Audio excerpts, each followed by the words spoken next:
উজির আর রহমান ৮। পাঠে চন্দনা সান্যাল।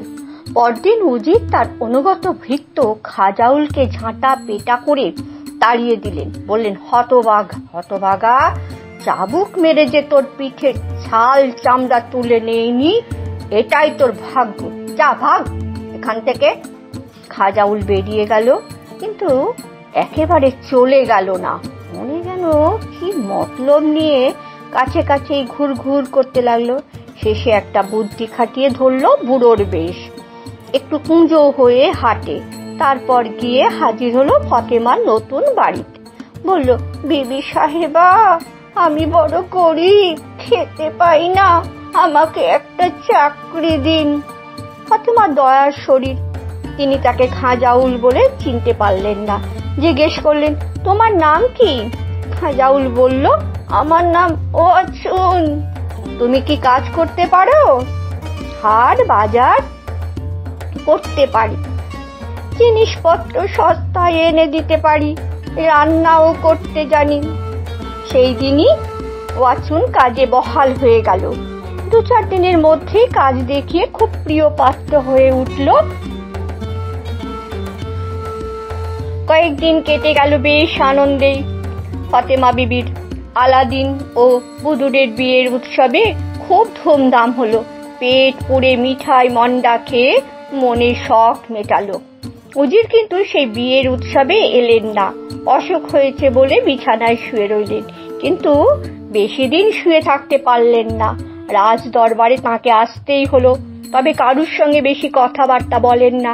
মনে হয় ভেতরে ভেতরে জ্বলছেন, শুধু কি যেন চিন্তা করেন। কিছুদিনের মধ্যে উজির দুঃখে শোকে ও রাগে একেবারে পাগল হয়ে গেলেন। মনে মনে ভাবলেন, যেভাবেই হোক আলাদিনকে শাস্তি দিতে হবে। আলাদিনই তার সুলতান হওয়ার আশাকে ভেস্তে দিয়েছে। সে কেমন করে এত বড় লোক হলো তা জানতে হবে। সেই কৌশল জেনে নিয়ে আলাদিনকে তিনি পথের ভিখিরি করে দেবেন। খাজাউল বলেছিল, আফ্রিকার এক জাদুকর আলাদিনকে কুরমুরি পাহাড়ে ওই ধনরত্নের খোঁজ দিয়েছিল। তার ফলেই সে রাতারাতি বড়লোক হয়ে গেছে। সেই জাদুকরের খোঁজ করতে হবে কোথায় কুরমুরি পাহাড়। এদিকে জাদুকর রহমান একদিন এসে হাজির হলো জমজম বস্তি এলাকায়। আলাদিনের কি দশা হয়েছে তা জানবার কৌতূহল হলো তার। আলাদিনকে সে কুরমুরি পাহাড়ের গুহায় আটক করে রেখে এসেছে। নিশ্চয়ই সে সেখান থেকে বেরিয়ে আসতে পারেনি। না খেতে পেয়ে একদিন সে মারা গেছে। আলাদিনের মা ফতেমা বিবির কি দশা হয়েছে তা দেখতে হবে। ছেলের শোকে কি সে বেঁচে আছে এতদিন? বস্তিটা আগের মতো নেই, অনেক বদল হয়েছে। রহমান সবচেয়ে অবাক হলো আলাদিনের বাড়িটা না পেয়ে। সেখানে উঠেছে এক বিশাল বাড়ি। তার বাড়ি? কার বাড়ি এটা?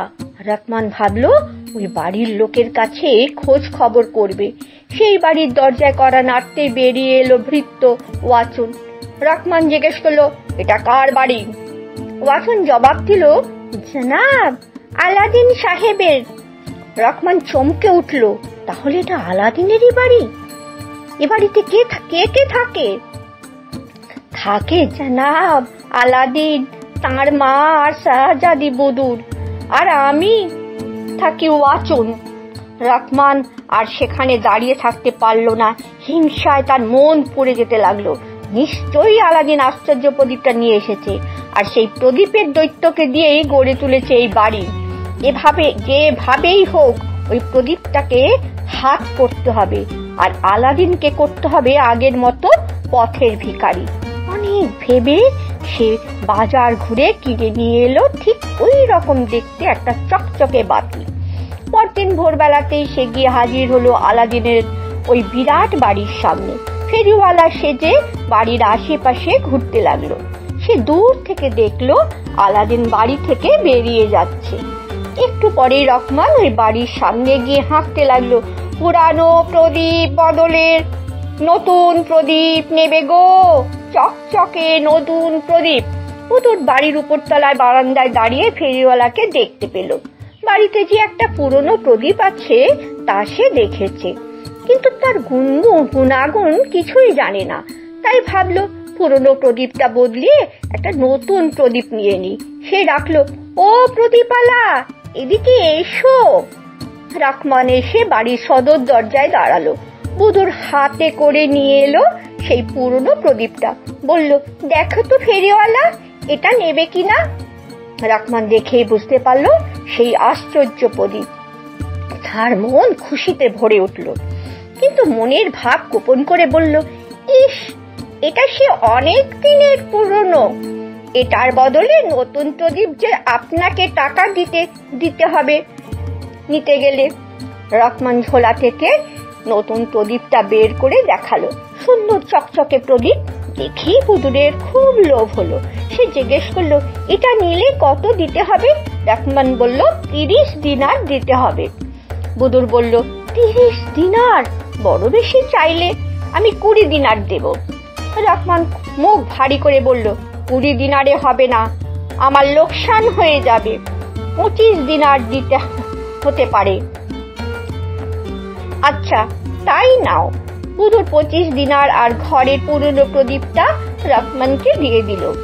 রহমান চকচকে নতুন প্রদীপটা বুধুরকে দিয়ে চলে গেল। রহমান পুরনো প্রদীপটা ঝোলায় ভরে তাড়াতাড়ি পালিয়ে গেল সেখান থেকে। দুষ্ট জাদুকর মনে মনে ভাবলো, হাতের মুঠোয় প্রদীপটা পেয়ে গেছি, এখন সারা দুনিয়াটা আমি কিনে নেব, আলাদিনকে পথের ভিখিরি করে ছাড়বো। রহমান প্রদীপটা ঝোলায় নিয়ে একটু দূরে গিয়ে দাঁড়িয়ে রইল। মাথায় একটা রুমাল বেঁধে নিল যাতে আলাদিন তাকে দেখে চিনতে না পারে। অপেক্ষা করতে লাগলো কখন সন্ধে হবে। আলাদিন বাড়ি ফিরে কিনা তাও লক্ষ্য করতে লাগলো, কারণ সে বাড়ি না ফিরলেই রহমানের সুবিধা হবে। এদিকে রাত হয়ে গেল, তবু আলাদিন বাড়ি ফিরল না। রহমান ঝোলা থেকে প্রদীপটা বের করে মাটিতে ঘষল। অমনি প্রদীপের দৈত্য এসে দাঁড়ালো তার সামনে। জিজ্ঞেস করলো, হুজুর, কি করতে হবে হুকুম করুন। রহমান বলল, এই বাড়িটাকে পাশের শহর নানকিং এ নিয়ে চলো। সেখানে জিমখানার মাঠের কাছে অনেক ফাঁকা জায়গা আছে, সেই জায়গায় নিয়ে বাড়িটাকে বসাও। তাই হবে হুজুর। কিছুক্ষণের মধ্যে বিরাট ব্যাপার ঘটে গেল। শো শো শব্দ করে বাড়িটা উড়ে চলে গেল পাশের শহরে। একটু আগে যেখানে ছিল বিরাট বাড়ি, সেখানে হয়ে গেল ফাঁকা মাঠ। রহমান বাড়ির এক কোণে গিয়ে আগে লুকিয়েছিল, সেও বাড়ির সঙ্গে নানকিং এ চলে গেল। অনেক আলাদিন এলো বেশ একটু রাত করে, কিন্তু তার বাড়িটাকে দেখতে না পেয়ে ভয়ানক ঘাবড়ে গেল। কি হলো বাড়িটা? তাহলে কি কেউ প্রদীপটাকে চুরি করে দৈত্যকে নিয়ে বাড়িটা উড়িয়ে নিয়ে চলে গেল? আলাদিন হাউ মাউ করে কাঁদলো কিছুক্ষণ। তারপর সেই রাত্রেই গেল পড়শিদের বাড়িতে খোঁজ দিতে। তারা বলল, আজ দুপুরের পর থেকে তোমার সেই জাদুকর চাচাকে এই এলাকায় ঘোরাফেরা করতে দেখেছি। সে কথা শুনে বুক কাঁপতে লাগলো আলাদিনের। তাহলে এটা ঠিক সেই দুষ্ট জাদুকরের কাজ সাজি। কথায় কথায় জাদুকরের কাছ থেকে সে জানতে পেরেছিল যে সে এখন নানকিং শহরে থাকে।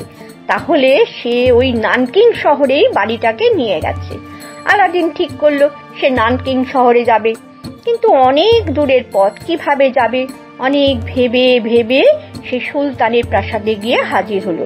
কিন্তু সব কথা শুনে আলাদিনের ওপর ভয়ানক রেগে গেলেন সুলতান। বললেন, যদি আমার মেয়ের খোঁজ না পাই তাহলে তোমার গর্দান যাবে। আমি শাহজাদিকে খুঁজবার জন্য লোক পাঠাচ্ছি, ততদিন তুমি কয়েকখানায় আটকে থাকো। ওদিকে উজির নাজিম আলী কিন্তু আলাদিনের এই ঘটনার কথা শুনে খুব খুশি ছিলেন। তিনি বললেন, জাহাপনা, আমি আগেই বলেছিলাম ওই সব চোরাই মণিমুক্তা, তার ফল সে হাতে হাতে পেয়েছে। কিন্তু আলাদিনের ধনরত্নের কথা ভুলতে পারলেন না উজির আমির আলী। তিনি খাজা উলের কাছে শুনেছিলেন আলাদিন নাকি কুড়মুড়ি পাহাড়ে ধনরত্ন পেয়েছিল। আলাদিনকে সঙ্গে নিতে পারলে তিনি ওই রকম ধনরত্ন পেয়ে যাবেন। তাই তিনি সুলতানের কাছে গিয়ে বললেন, জাহাপনা, আলাদিনকে আমার হাতে ছেড়ে দিন, আমি তাকে নিয়ে শাহজাদিকে খুঁজে বের করব। সুলতান উজিরের কথা বিশ্বাস করলেন, তিনি বললেন, তুমি যা ভালো বোঝো তাই করো উজির, আমার কিছুই ভালো লাগছে না। উজির নাজিম আলী গোপনে আলাদিনকে বলল, দেখো, তোমাকে আমি হাজত ভোগ করা থেকে রেহাই দিতে পারি যদি তুমি আমার কথা শোনো। আলাদিন জিজ্ঞেস করলো, কি কথা? উজির বললেন, তুমি তো কুড়মুড়ি পাহাড় থেকে অনেক মণিমুক্তা নিয়ে এসেছো, সেই কুড়মুড়ি পাহাড়ে আমাকে নিয়ে যেতে হবে। আমি সুলতানকে বলবো শাহজাদিকে খুঁজতে যাচ্ছি, ঘোড়াশাল থেকে 2টো ঘোড়াও বেছে নেব। আলাদিন তাতে রাজি হলো। ঘোড়া ছুটিয়ে দুজন চলল কুড়মুড়ি পাহাড়ের জঙ্গলে ঘেরা পাহাড়। সেখানে পাহাড়ে ঢুকবার পথ খুঁজতে খুঁজতেই সন্ধে হয়ে গেল। পথ ভুল করে গিয়ে পড়লো আরো গভীর জঙ্গলের মধ্যে। সেদিন একটা বাঘ খাবার খোঁজে বেরিয়েছিল। উজিরের কপাল খারাপ, তিনি পড়ে গেলেন একটা গুলবাগের সামনে।